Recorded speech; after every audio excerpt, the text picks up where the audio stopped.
Welcome back mga ropa, kwentuhan muna tayo. Pag-usapan natin ngayon ang pinaka-recent game lang na kupunan ng Los Angeles Lakers at ito ay chorus sa kupunan ng Brooklyn Nets na pinangungunahan ni D'Angelo Russell. Mga ropa, dito sa game na to, ang ganda ng pinakitang performance ni LeBron James at the same time, panalo rin ang kupunan ng Lakers dito kontra sa kupunan ni D'Angelo Russell na Brooklyn Nets. Ang gandang laban nga ang pinamalas at pinakita ng dalawang kupunan. Dikitan lang ang laban na to at napaka-crucial ng game na to. Ngayon mga ropa, dahil sa panalo na to ng kupunan ng Los Angeles Lakers, 22-17 na ang kanilang standings. Tumataginteng na pang-anim na sila sa Western Conference. Tuwang-tuwa nga si LeBron James dahil sa panalo na to ng kupunan ng Los Angeles Lakers mga ropa. Ngayon, ito ang ginamit na diskarte ni Coach JJ Redick at ni LeBron James para manalo sa kupunan ng Brooklyn Nets. Ito ang game analysis at breakdown. Simulan na natin to. Okay, game. Dito tayo magsimula mga ropa. Ang bumabantay kay D'Angelo Russell dito na dating kakampi ng kupunan ng Los Angeles Lakers ay si Max Christie. Ang ginawang play dito ng kupunan ng Brooklyn Nets mga ropa na pinangunahan ni D'Angelo Russell. Nagset sila ng hand-off screen dito sa may mid-range jumper mga ropa. At ang pumick up ng bola dyan ay si D'Lo. Actually good defense naman ang lalaro ni Max Christie dito mga ropa. Yun nga lang, dahil sa screen na yan, bahagyang naiwan dito si Max Christie sa depensa against kay D'Angelo Russell. Kaya nagkaroon ng enough separation dyan si D'Lo mga ropa para atakin dito ang kupunan ng Lakers. At ang resulta naman niya nakakuha ng 2-pointer dito si D'Angelo Russell. Basket is good. At ito pa mga ropa, another one si D'Lo na naman ang nagbabando ng bola dito para sa kupunan ng Brooklyn Nets. At again, penetrate niya na naman ang depensa ng kanyang former team dito na Los Angeles Lakers. Pero this time mga ropa, ang gandang depensa dito ang ginawa ng Los Angeles Lakers against sa kanya para magmintes ang tira dito ni D'Lo. At sa kabilang banda mga ropa, sa LBJ ay may hawak ng bola dito sa may ibabaw. Sabi ko nga, ang gandang performance ang pinakita ni LBJ. At dito ang ginawa niya dahil alam niya ang mismatch to mga ropa. Ang laki ng bantay ni LBJ dito. Mas mabilis si LeBron James. Isolation play lang ang kanyang ginawa dito mga ropa. Tinirahan niya dito ang depensa ng kupunan ng Brooklyn Nets. At ang tira na to ni LBJ sa may 3-pointer mga ropa. Basket is good. Ang long range bomb na yan. Easy money para kay LeBron. At sa kabilang banda mga ropa, possession ulit ng kupunan ng Brooklyn Nets. Dito nagkaroon ng pagkakataon si LeBron James. Nabantayan si D'Angelo Russell. Former teammates mga ropa nagbabantayan at gumamit ng high screen dito si D'Lo. Nagkaroon naman ng enough separation si D'Lo dyan sa high screen na yan mga ropa. Nakahabol din naman na bagya dyan sa LBJ sa depensa. At ang resulta nito mga ropa, mintes ang tira dito ni D'Lo against sa defense si LeBron James. At ito pa another one ulit mga ropa, pinipili talaga ni D'Angelo Russell na makapukol agad ng 3-pointer dito para mag-init siya dito sa game. Mintes na naman ang tira niya dito sa may left side corner 3-pointer mga ropa. Good defense din naman kasi nilaro dyan ang kupunan ng Lakers against sa kanya. At dahil dyan sa mintes si D'Angelo Russell yan mga ropa, again ang possession napunta na naman sa kupunan ng Lakers. At sabi ko nga mga ropa, ang gandang performance ang pinakita ni LBJ dito sa game na to.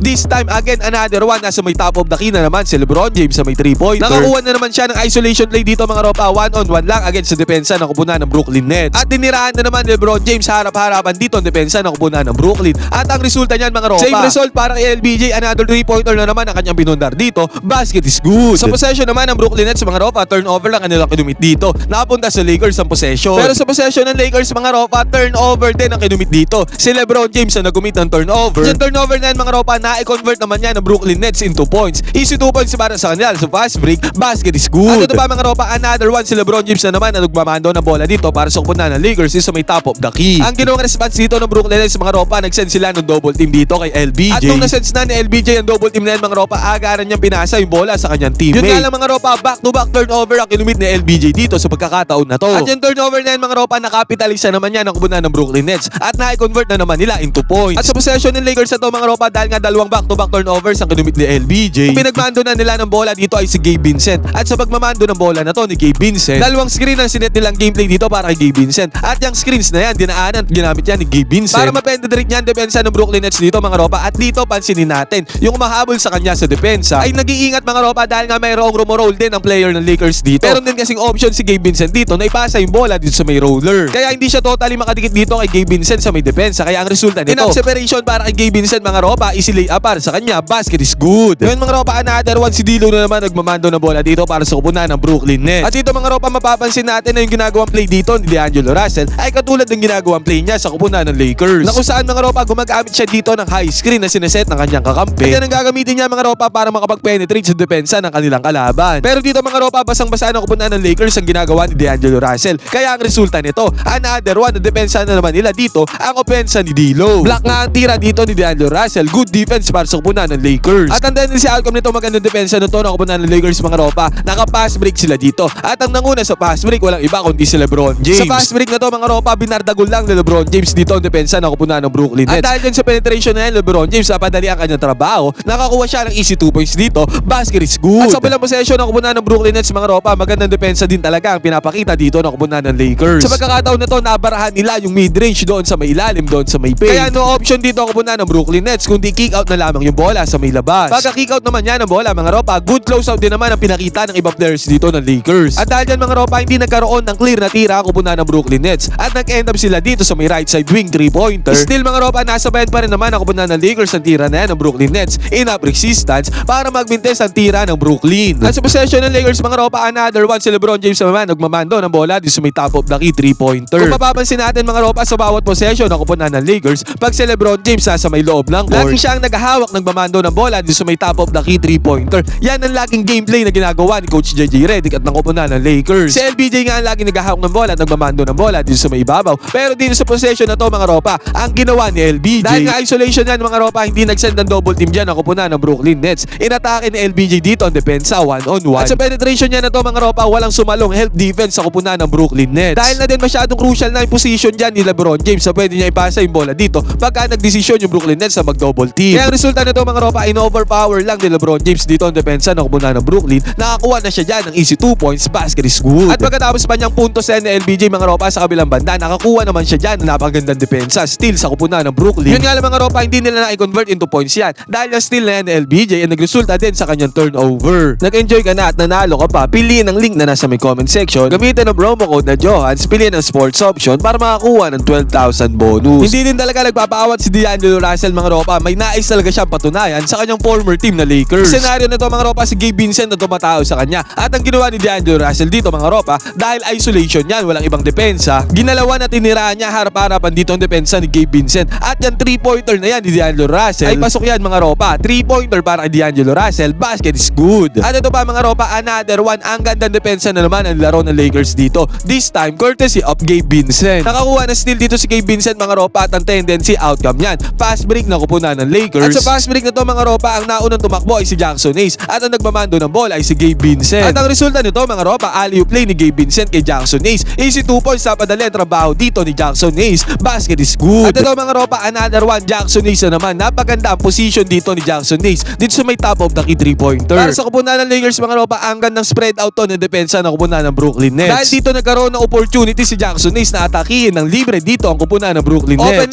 Open lane dito kay Jackson Hayes mga ropa, isang player lang ng Brooklyn Nets ang kanyang iniwanan dito. Wala nang close out defense sa kupunan ng Brooklyn doon sa may ilalim sa may paint. Kaya ang resulta nito mga ropa, open lane para kay Jackson Hayes, slam dunk ang kanyang pinakawalan dito, basket is good na naman para kay Jackson Hayes, easy money. At sumunod mga ropa sa possession ng Brooklyn Nets, highlight nga natin ulit dito yung depensa ng kupunan ng Lakers. Balasa lang ng bola ng Brooklyn Nets dito mga ropa hanggang pinukol na nila ang 3-pointer. Well defended at good closeout naman ang pinakita dito ni Austin Reeves at ang resulta niya nagmintes ang tira dito ng kupunan ng Brooklyn. At dahil dyan sa mintesan ng Brooklyn Nets mga ropa sa kabilang banda, transition offense naman ang kupunan ng Lakers. Medyo naging maluwag dito ang depensa ng kupunan ng Brooklyn Nets mga ropa at nakapwesto na maayos si Austin Reeves dito sa may left wing 3-pointer. At ang long range bomb na to ni Austin Reeves mga ropa, basket is good ang long range bomb na yan, easy money. At sa kabilang banda mga ropa sa possession ng kupunan ng Brooklyn Nets, dahil nga magandang depensa ang pinapakita ng Lakers dito sa kanila, turnover ang kanilang kinumit dito at sinundan pa ng unforced turnover mga ropa na si Ben Simmons ang may gawa. At dahil dyan sa turnovers na yan ang kupunan ng Brooklyn Nets mga ropa, nabalik ang possession sa kupunan ng Lakers. Ang nagmamando ulit ng bola mga ropa dito sa may ibabaw ay si Austin Reeves. Binigyan siya ng screen dito sa may ibabaw mga ropa at ang nangyari dyan, enough separation sa depensa ng kupunan ng Brooklyn Nets. Hindi nakahabol dyan ang depensa ng kupunan ng Brooklyn Nets mga ropa at dahil mabilis din si Austin Reeves, na-penetrate niya ang depensa dito ng Brooklyn Nets sa maayos. Ang resulta niyan mga ropa, napadali ang kanyang trabaho,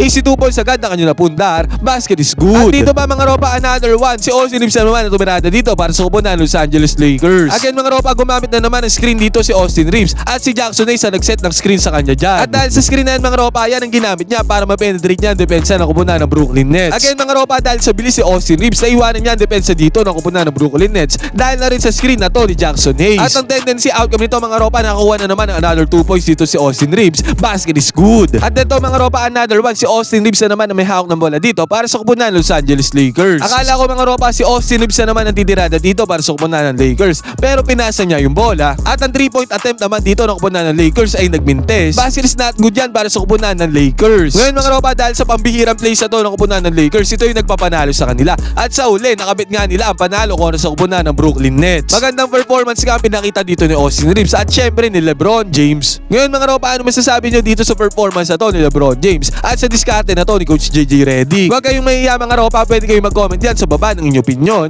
Magkwentuhan tayo.